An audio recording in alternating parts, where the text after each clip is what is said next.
તો હાલ મહત્વના સમાચાર સામે આવી રહ્યા છે વડોદરાથી। વડોદરામાં બુટલેગરે દારૂનો વેપલો કરવા કિમિયો અજમાવ્યો છે। બુટલેગરે કારની બ્રેક લાઇટમાં દારૂ સંતાડ્યો।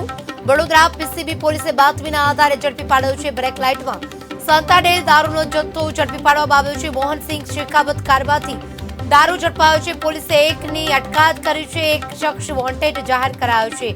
વડોદરામાં દારૂનો જથ્થો ઝડપાયો છે, પરંતુ કારમાં નહીં, કારની હેડલાઇટમાંથી દારૂ ઝડપાયો છે। બુટલેગરો બન્યા છે બેફામ। બુટલેગરે દારૂનો વેપલો કરવા નવો કિમિયો અજમાવ્યો છે। બુટલેગરે કારની બ્રેક લાઇટમાં દારૂ સંતાડ્યો હતો।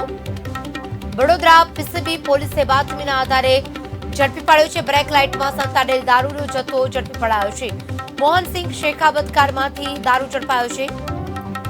પોલીસે એકની અટકાયત કરી છે, અન્યને વોન્ટેડ જાહેર કર્યો છે, જેની શોધખોળ હાથ ધરવામાં આવી છે। ડીસીબી પોલીસે સ્ટેશન ક્રાઇમ બ્રાન્ચ વડોદરા શહેરમાં દારૂનો જથ્થો ઝડપી પાડ્યો છે। બ્રેક લાઇટમાં સંતાડેલ હતો દારૂનો જથ્થો। બુટલેગરોએ નવો કિમિયો અપનાવ્યો છે।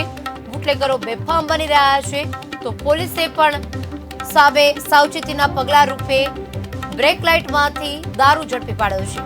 બેને વોન્ટેડ જાહેર કરાયા છે, બાઇક વોન્ટેડ જાહેર કરાયો છે, એકની ધરપકડ કરાઈ છે।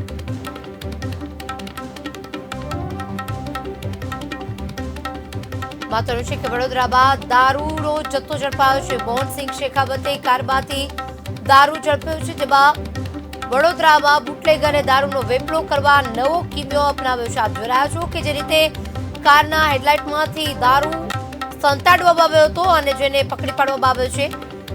કઈ રીતે બુટલેગરો બેફામ બને છે, કઈ રીતે બુટલેગરો અવનવી સ્કીમ અપનાવે છે, નવી રીતે જે રીતે દારૂ સંતાડવામાં આવે છે, કારની સીટમાંથી નહીં, ડિક્કીમાંથી નહીં, પરંતુ બ્રેક લાઇટમાંથી દારૂ સંતાડવામાં આવ્યો હતો। વડોદરામાં બુટલેગરો બેફામ બન્યા છે, તો સામે પોલીસ પણ સજ્જ બની છે અને દારૂનો જથ્થો ઝડપી પાડ્યો છે।